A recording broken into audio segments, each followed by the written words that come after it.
Hello friend, welcome to the GFT path education. आज दोस्तों Bihar special का पार्ट 2 हम लोग देखेंगे, क्योंकि पहले पार्ट में आपको हमने कुछ क्वेश्चन पढ़ा रखे थे।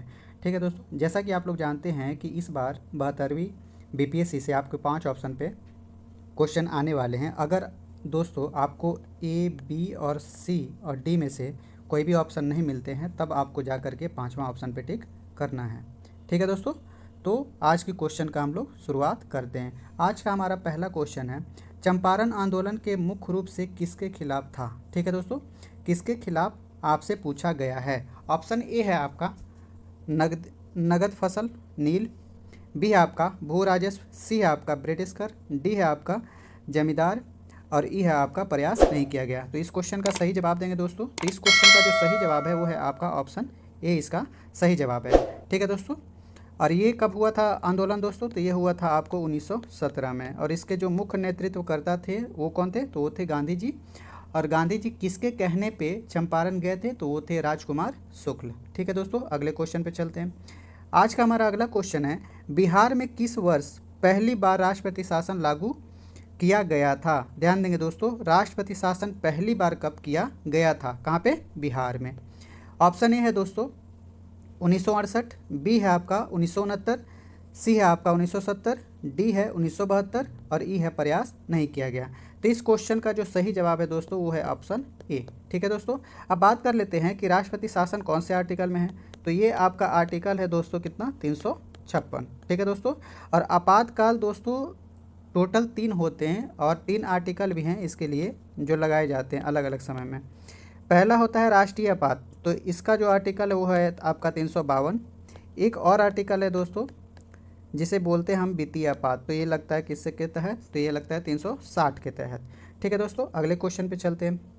आज का हमारा अगला क्वेश्चन है, बिहार के किस मुख्यमंत्री का कार्यकाल सबसे छोटा रहा।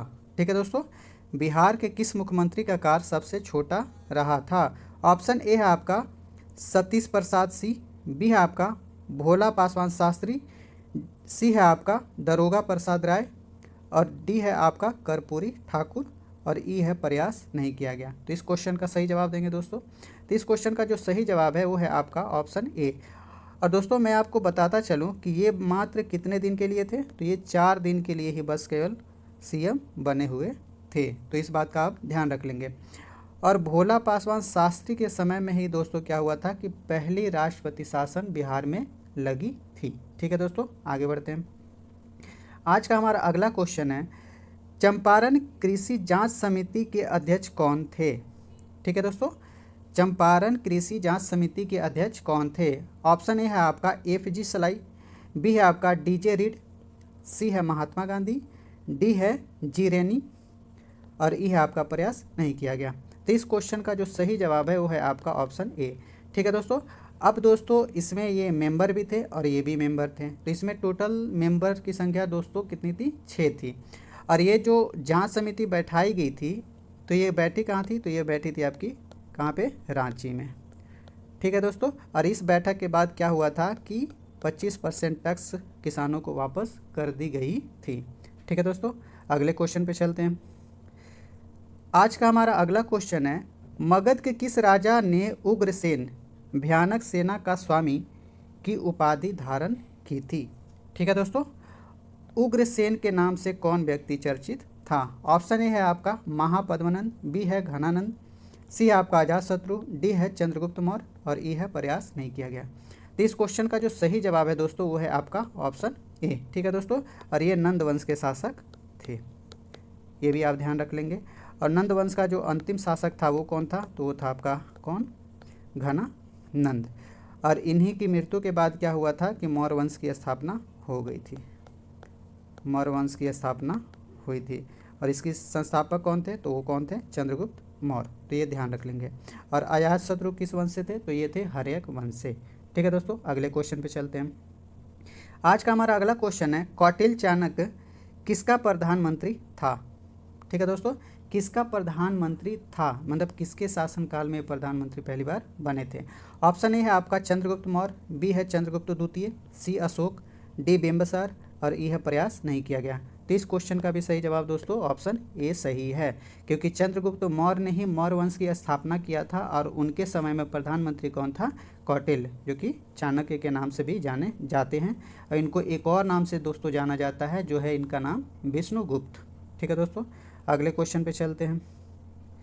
आज का हमारा अगला क्वेश्चन है, गुप्त सम्राट जिसने हुनों को पराजित किया था कौन था? ठीक है दोस्तों, हुनों को पराजित करने वाला गुप्त साम्राज्य का शासक सम्राट कौन था? ठीक है दोस्तों, तो ऑप्शन ए है आपका स्कंदगुप्त, बी है समुद्रगुप्त, सी है चंद्रगुप्त द्वितीय, डी है कुमारगुप्त और ई है आपका प्रयास नहीं किया गया। तो इस क्वेश्चन का सही जवाब दोस्तों ऑप्शन ए इसका सही जवाब है। ठीक है दोस्तों, अब बात कर लेते हैं कि सम्राट जो गुप्त सम्राट जिसने हुनों को तो पराजित किया था। अब दोस्तों क्वेश्चन एक ये बनती है यहाँ से कि शकों को पराजित करने वाला शासक कौन था? तो वो कौन था? तो वो था आपका चंद्रगुप्त प्रथम। कौन था? चंद्रगुप्त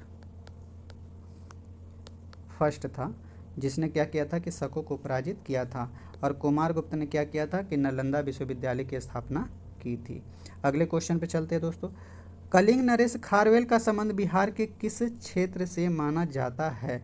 ठीक है दोस्तों, कलिंग नरेश खारवेल का बिहार के किस क्षेत्र से माना जाता है? ऑप्शन ए है मगध विजय, बी है आपका अंग विजय से, सी वैशाली, डी मिथिला और ई है आपका प्रयास नहीं किया गया।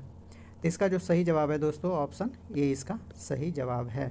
ठीक है दोस्तों, कलिंग जो कि अभी वर्तमान समय में कहाँ पे पड़ती है दोस्तों? तो ये पड़ती है आपका उड़ीसा में। ठीक है दोस्तों, तो इस बात को भी आप ध्यान रख लेंगे। और कलिंग नरेश खारवेल यानी कि कलिंग विजय करने वाला प्रथम शासक कौन था और जिसने मगध में इनको मिलाया भी था? तो वो था महापद्मनंद। ठीक है दोस्तों, अगले क्वेश्चन पे चलते हैं। अगला क्वेश्चन है, उदयन के बाद मगध साम्राज्य पर किस वंश ने शासन अपना स्थापित किया था? ठीक है दोस्तों, उदयन के बाद मगध साम्राज्य पर किस वंश का शासन स्थापित हुआ था? ऑप्शन ए है आपका शिशुनाग, बी है नंदवंश, सी है मौर्य वंश, डी शुंग और ई है प्रयास नहीं किया गया। तो इसका जो सही जवाब है वो है ऑप्शन ए इसका सही जवाब है। ठीक है दोस्तों, और इसके बाद जब ये शिशुनाग वंश जब आया, इसके बाद कौन सा वंश आया था दोस्तों? तो इसके बाद आया था आपका नंदवंश। इसके ठीक बाद आया नंदवंश और नंदवंश के बाद आया मौर्यवंश, मौर्यवंश के बाद आया शुंगवंश और शुंगवंश के बाद कौन सा आया? वो आया था सातवाहन। ठीक है दोस्तों, और इससे पहले कौन सा वंश था? तो इससे पहले था आपका हर्यक वंश। तो वंश के बारे में दोस्तों क्वेश्चन पूछी जा चुकी है, इसलिए आपको इसको गौर से ध्यान देंगे। अगले क्वेश्चन पे चलते हैं दोस्तों। बिहार में तुर्क शासक का अंत किस वंश के समय हुआ था? ऑप्शन ए है आपका तुगलक वंश, खिलजी वंश, लोधी वंश, सैयद वंश, प्रयास नहीं किया गया। ठीक है दोस्तों, तो इसका ऑप्शन ए सही है। कौन था? गयासुद्दीन तुगलक, जिन्होंने क्या किया था कि तुर्कों का शासन बिहार में अंत किया था। ठीक है दोस्तों, खिलजी वंश के संस्थापक कौन था दोस्तों? तो ये था आपको जलालुद्दीन खिलजी। लोधी वंश का कौन था? बहलोल लोधी। और सैयद वंश का संस्थापक था जिसका नाम था खिज्र खां। ठीक है दोस्तों, अगले क्वेश्चन पे चलते हैं। आज का हमारा अगला क्वेश्चन है, अकबर ने बिहार और बंगाल को मुगल साम्राज्य में कब मिलाया था या कब मिलाया था अकबर ने? ऑप्शन ए है आपका 1776, 1576, 1574, 1580, प्रयास नहीं किया गया। तो इस क्वेश्चन का सही जवाब देंगे दोस्तों। इस क्वेश्चन का सही जवाब है वो है आपका ऑप्शन ए 1776 में क्या किया था कि अकबर ने सबसे पहली बार मुगल साम्राज्य में बिहार को मिलाया था। ठीक है दोस्तों, अगले क्वेश्चन पे चलते हैं। बिहार के मनेर में स्थित शाह दौलत का मकबरा किसने बनवाया था? इब्राहिम खां कक्कार, जहांगीर, शाहजहां, मुबारक खान और ये आपका प्रयास नहीं किया गया।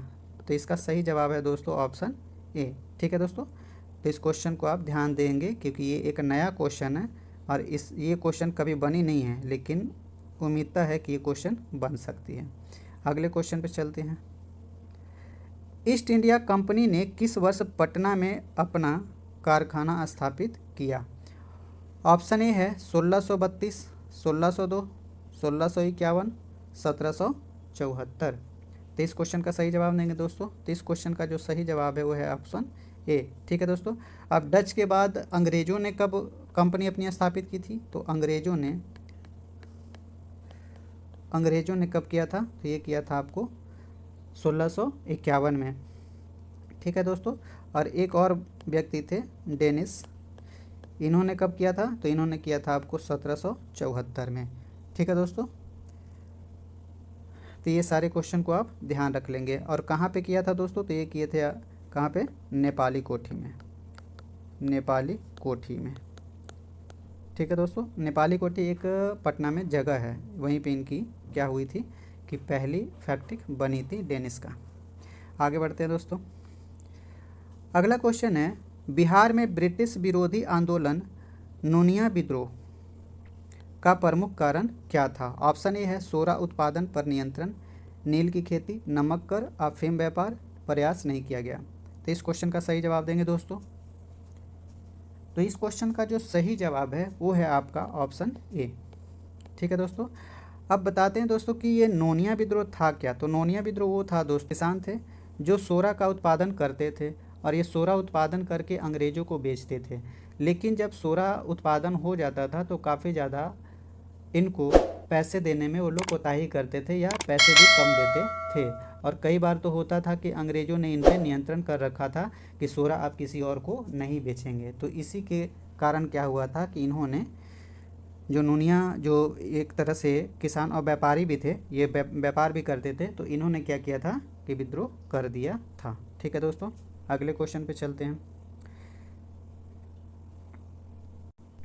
अगला क्वेश्चन है दोस्तों, बिहार में नमक सत्याग्रह सर्वप्रथम किन जिलों में शुरू हुआ था? ठीक है दोस्तों। ऑप्शन ए आपका सारण और चंपारण, बी है पटना और गया, मुंगेर और भागलपुर, पूर्णिया और कटिहार, और प्रयास नहीं किया गया। तो इस क्वेश्चन का सही जवाब देंगे दोस्तों। तो इसका जो सही जवाब है वो है ऑप्शन ए। ठीक है दोस्तों। और नमक सत्याग्रह शुरू कब किया गया था दोस्तों? कई बार ये भी क्वेश्चन पूछा गया। तो ये हुआ था 12 मार्च 1930 को। ठीक है दोस्तों। तो ये ध्यान देंगे आप। ठीक है दोस्तों। आगे बढ़ते हैं।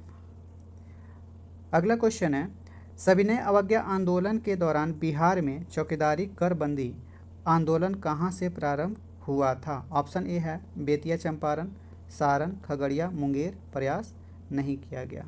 तो इस क्वेश्चन का सही जवाब देंगे दोस्तों। तो इसका सही जवाब है ऑप्शन ए, बेतिया से शुरू किया गया था। लेकिन दोस्तों आप ध्यान देंगे, जो ये चौकीदारी कर था ये लगाया कब गया था? तो ये लगाया गया था आपको 1924 में। ठीक है दोस्तों। और चौकीदारी कर का विद्रोह केवल बेतिया चंपारण में ही नहीं हुआ, ये बेगूसराय में भी हुआ, भागलपुर में हुआ, मुंगेर में हुआ, और कई अन्य जगह पे भी चौकीदारी कर का विरोध किया गया। और किया कब गया था? तो सविनय अवज्ञा आंदोलन के दौरान। सविनय अवज्ञा आंदोलन चली कब है? तो ये चली आपको 1930 में। ठीक है दोस्तों। अगले क्वेश्चन पे चलते हैं। आज का हमारा अगला क्वेश्चन है, बिहार विधानसभा के प्रथम अध्यक्ष कौन थे? ऑप्शन ए है राम दयालु सिंह, बी है बिंदेश्वरी प्रसाद वर्मा, लक्ष्मी नारायण सिंह, श्री कृष्ण सिंह, प्रयास नहीं किया गया। तो इसका जो सही जवाब है वो है ऑप्शन ए। ठीक है दोस्तों। और दोस्तों बिहार में विधानसभा की स्थापना कब हुआ था? तो ये हुआ था 1937 में। तो ये भी क्वेश्चन आप ध्यान रख लेंगे। ठीक है दोस्तों। चलते हैं अगले क्वेश्चन पर। अगला क्वेश्चन है दोस्तों, बिहार में व्यक्तिगत सत्याग्रह 1940 के प्रथम सत्याग्रही कौन थे? ठीक है दोस्तों। ये बिहार में आपसे पूछी गई है। ऑप्शन ए है आपका डॉक्टर श्री कृष्ण सिंह, बी है अनुग्रह नारायण सिंह, राजेंद्र प्रसाद, ब्रजकिशोर प्रसाद, और ये है आपका प्रयास नहीं किया गया। तो इसका सही जवाब है ऑप्शन ए। ठीक है दोस्तों। और सेकेंड नंबर के सत्याग्रही कौन थे? तो वो थे आपको अनुग्रह नारायण सिन्हा। अब बात करते हैं दोस्तों कि ये तो बिहार की बात हुई। अब भारत में प्रथम सत्याग्रही कौन थे? तो वो थे आपके विनोबा भावे। विनोबा भावे। ठीक है दोस्तों। दूसरे कौन थे? तो नेहरू जी थे। और तीसरे हैं आपके ब्रह्मदत्त। ठीक है दोस्तों, तो ध्यान देंगे। अगले क्वेश्चन पे चलते हैं दोस्तों, लेकिन इससे पहले थोड़ा मैप हम लोग देख लेंगे क्योंकि आगे क्वेश्चन केवल मैप से बनी हुई है। तो आइए दोस्तों, पहले हम लोग मैपिंग करते हैं, उसके बाद आपको कई सारे क्वेश्चन इसमें मैप में ही मिल जाएंगे। पहले तो दोस्तों बात करते हैं कि नेपाल से टोटल कितने ऐसे ज़िले हैं जो कि बॉर्डर एरिया लगाते हैं। तो टोटल हैं कितने, 7। 1 2 3 4 5 6 और 7। ठीक है दोस्तों, पश्चिमी चंपारण, पूर्वी चंपारण, सीतामढ़ी, मधुबनी, सुपौल, अररिया और किशनगंज हैं। ठीक है दोस्तों, अब देख लेते हैं कि यूपी से उत्तर प्रदेश से कितने लगाते हैं। तो टोटल 8। कौन कौन है, तो पहला है 1 2 3 4 5 6 7 और 1 8। ठीक है दोस्तों, तो ये आप ध्यान देंगे, यहाँ से इधर चल रहा है, यानी कि टोटल 8 ऐसे ज़िले हैं जो कि यूपी उत्तर प्रदेश से क्या करते हैं, बॉर्डर शेयर करते हैं। झारखंड से कितने हैं दोस्तों, तो झारखंड से भी 8 हैं। कौन कौन है, तो देखिए पहला 1 2 3 4 5 6 7 और 1 8। ठीक है दोस्तों, तो 8 ऐसे ज़िले हैं जो कि झारखंड से क्या करते हैं, सीमा साझा करते हैं। अब बात करते हैं दोस्तों कि उत्तर पश्चिम पूर्व पश्चिम उत्तर दक्षिण पूर्व पश्चिम में कौन से डिस्ट्रिक्ट पड़ते हैं। तो इसे पहले मिटा लेते हैं।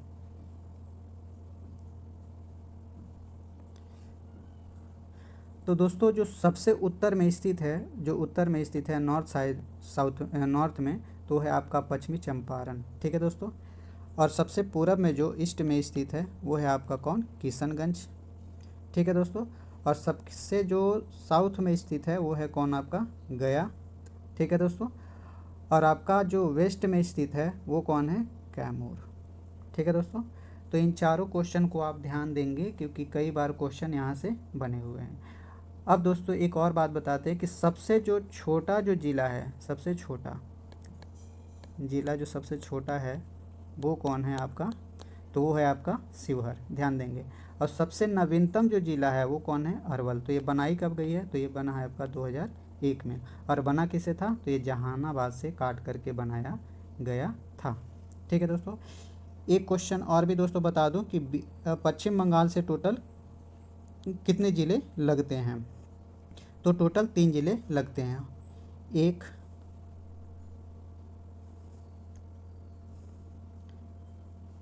पहले इसको मिटा लेते हैं दोस्तों, 1 2 3, तो ये पश्चिम बंगाल से लगते हैं। और टोटल दोस्तों 3 जो हैं, 3 जो राज्य, 3 राज्य से और एक देश से सीमा साझा करता है बिहार। देश में नेपाल हो गया और 3 राज्य में कौन है, उत्तर प्रदेश, झारखंड और कौन है, पश्चिम बंगाल। तो इस क्वेश्चन का ध्यान देंगे। अब बात करते हैं दोस्तों कि इनका क्षेत्रफल कितना है। तो इनका कितना है दोस्तों, तो 94,163। ठीक है दोस्तों, और परसेंटेज में कितना है, तो 2.86%। ठीक है दोस्तों, भारत का। और ऐसे दोस्तों जनसंख्या में स्थान कौन सा है, तीसरा जनसंख्या में। ठीक है दोस्तों, तो ये भी ध्यान देंगे, जनसंख्या में कौन सा स्थान है, तीसरे नंबर पे। और क्षेत्रफल में दोस्तों कौन सा स्थान पे है, तो क्षेत्रफल में है आपका 12वां स्थान पे। ठीक है दोस्तों, तो इस क्वेश्चन का आप ध्यान रख लेंगे। और टोटल डिस्ट्रिक्ट की संख्या कितना है दोस्तों, तो टोटल डिस्ट्रिक्ट की संख्या 38 है। ठीक है दोस्तों, अब बात कर लेते हैं कि सबसे बड़ा डिस्ट्रिक्ट कौन है, तो आपका है पश्चिमी चंपारण, बड़ा जिला है कौन है, पश्चिमी चंपारण। और शिवहर जो है आपका सबसे छोटा है। ठीक है दोस्तों, तो इतने क्वेश्चन इससे बन जाते हैं, तो इसको आप बहुत ध्यान से पढ़ लीजिएगा। चलिए दोस्तों आगे बढ़ते हैं। अगला क्वेश्चन है दोस्तों, बिहार की उत्तर से दक्षिण तक कुल लंबाई कितनी है। ऑप्शन ए है आपका 345, 483, 512, 311, प्रयास नहीं किया गया। तो दोस्तों जैसे कि ये बिहार का मैप है, ऐसे बनती है दोस्तों ये बिहार का मैप, और यहाँ से गंगा नदी जा रही है। तो आपसे ये पूछ रहा है कि उत्तर से दक्षिण, यानी कि ये वाला पोर्शन पूछा जा रहा है कि ये जो कट करती है, ये मतलब अंतिम से यहाँ तक कितना किलोमीटर है, तो ये है आपका कितना 345 किलोमीटर। ठीक है दोस्तों, और ये वाला लाइन जो पूरब से पश्चिम की ओर कट करती है ये कितना है दोस्तों, तो ये है आपका 483 किलोमीटर। तो ये दोनों आप ध्यान रख लेंगे। तो इसका जो सही जवाब है वो है ऑप्शन ए, और ये दोनों क्वेश्चन आप ध्यान देंगे। ठीक है दोस्तों, चलते हैं अगला क्वेश्चन है दोस्तों, बिहार का एकमात्र जिला कौन सा है जो नेपाल और पश्चिम बंगाल दोनों से सीमा साझा करता है। ठीक है दोस्तों, नेपाल और पश्चिम बंगाल दोनों से सीमा साझा करता है। ऑप्शन ए आपका किशनगंज, कटिहार, पूर्णिया, अररिया। प्रयास नहीं किया गया। तो इस क्वेश्चन का जो सही जवाब है दोस्तों वो कौन सा है, ऑप्शन ए। दोस्तों पहले पढ़ लेते हैं, उसके बाद आपको मैप में भी दिखा दूंगा कि कहाँ पे आपका किशनगंज पड़ता है। अगला क्वेश्चन है, बिहार का कौन सा जिला उत्तर प्रदेश और नेपाल दोनों से के साथ सीमा बनाता है। ऑप्शन ए है पश्चिमी चंपारण, गोपालगंज, सिवान, पूर्वी चंपारण। प्रयास नहीं किया गया, तो ऑप्शन ए इसका सही जवाब है। अगले क्वेश्चन पे चलते हैं दोस्तों। आज का हमारा अगला क्वेश्चन है, बिहार का कौन सा जिला जो उत्तर प्रदेश और झारखंड दोनों के साथ सीमा साझा करता है। ऑप्शन ए है आपका रोहतास, कैमूर, बक्सर, औरंगाबाद। प्रयास नहीं किया गया, तो इसका ए ऑप्शन दोस्तों सही है। ठीक है दोस्तों, अब आते हैं मैप पे बात कर लेते हैं कि कहाँ पे ये इसका लोकेशन है। तो देखते हैं दोस्तों कि नेपाल से जो सीमा साझा करता है, नेपाल और उत्तर प्रदेश से, तो ये कौन सा है, पश्चिमी चंपारण। पश्चिम बंगाल और नेपाल से सीमा साझा करने वाला कौन है, किशनगंज। और पश्चिम बंगाल और झारखंड से सीमा साझा करने वाला कौन है, कटिहार। और उत्तर प्रदेश और झारखंड से सीमा साझा करने वाला कौन है, तो वो है आपका रोहतास।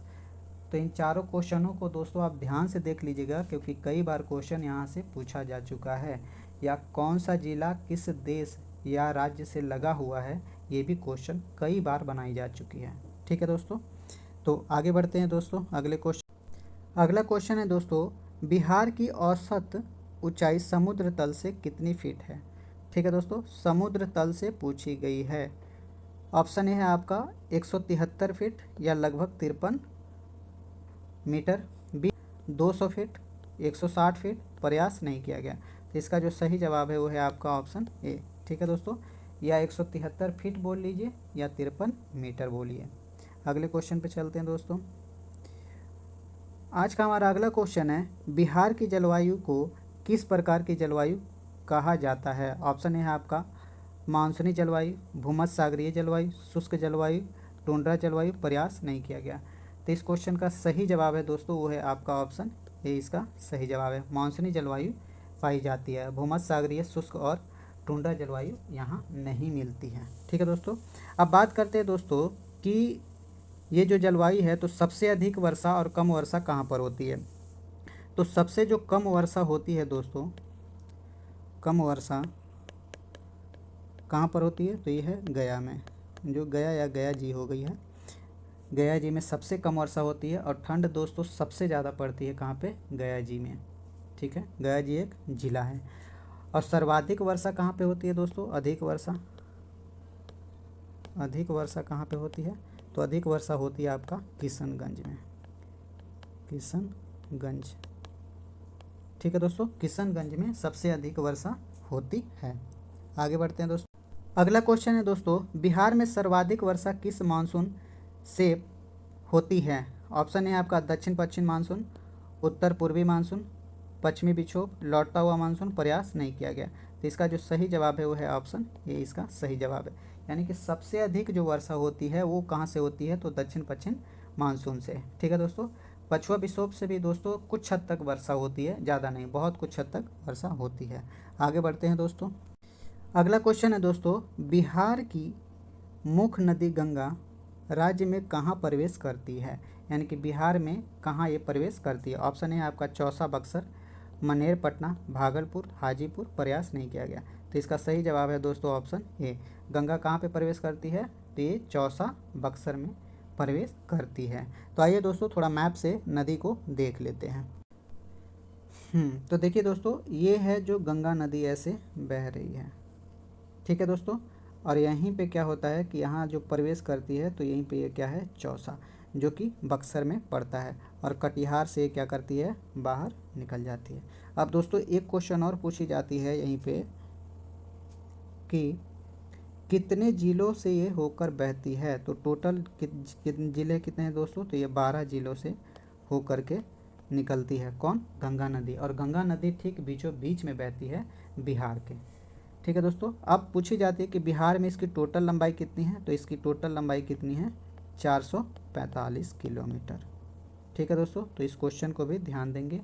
और बिहार में बहने वाली सबसे बड़ी नदी है कौन है, गंगा। ठीक है दोस्तों, अब बात करते हैं दोस्तों कि बिहार का शोक किस नदी को कहते हैं। तो वो कहते हैं किसको, कोसी को बिहार का शोक कहते हैं। ठीक है दोस्तों, महानंदा जो नदी है दोस्तों, ये जा कर के बंगाल में यानी पश्चिम बंगाल में जा कर के गंगा नदी से मिलती है और ये सबसे पूरब में बहने वाली नदी है। तो इस क्वेश्चन को भी आप ध्यान रख लेंगे।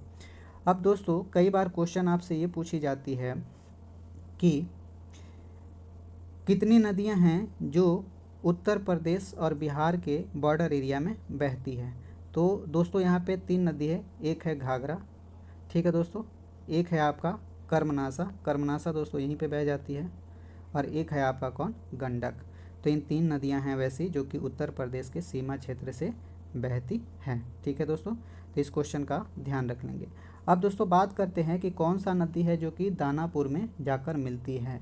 तो है दोस्तों कौन सा, सोन नदी। और सोन नदी दोस्तों ये बह रही है, सोन नदी जो कि पटना में कहाँ पे, दानापुर में गंगा से मिलती है। और निकलती कहाँ से दोस्तों, तो ये अमरकंटक से, कंटक से ये निकलती है और जाके दानापुर में मिल जाती है। अब दोस्तों बात आती है कि एक पुनपुन नदी है। तो पुनपुन नदी दोस्तों यहाँ से बहती है। ठीक है दोस्तों, और ये भी जा कर के पटना में मिल जाती है। तो ये कहाँ पे मिलती है दोस्तों, ये मिलती है फतुहा में। तो ध्यान देंगे, फतुहा में जाके गंगा नदी से मिल जाती है कौन, पुनपुन नदी। ठीक है दोस्तों, तो इन दोनों को आप ध्यान रख लेंगे क्योंकि यहाँ से कई बार क्वेश्चन आपको पूछी जा चुकी है। ठीक है दोस्तों, दोस्तों एक क्वेश्चन और पूछी जाती है कि कोसी नदी गंगा से कहाँ पे मिलती है। तो वो मिलती है कुर्सिला में। तो कुर्सिला कहाँ पे है, कटिहार में एक जगह है कुर्सिला, वहीं पे कोसी नदी क्या होती है, आकर के गंगा से मिल जाती है। ठीक है दोस्तों, तो इतने सारे क्वेश्चन आपको यहाँ से बन जाते हैं। आगे बढ़ते हैं दोस्तों। आज का अगला और अंतिम क्वेश्चन है दोस्तों, बिहार का प्रसिद्ध काकोलत जलप्रपात किस जिले में स्थित है। ऑप्शन ए है आपका नवादा, गिरिडीह, रोहतास, कैमूर। प्रयास नहीं किया गया। तो इस क्वेश्चन का जो सही जवाब है दोस्तों वो है ऑप्शन ए, इसका सही जवाब है। यानी कि काकोलत जलप्रपात है जो कि नवादा में स्थित है। ठीक है दोस्तों, और ये काफ़ी फेमस क्वेश्चन है दोस्तों, यहाँ से कई बार क्वेश्चन आपसे पूछी जा चुकी है। तो इसको आप ध्यान रख लेंगे।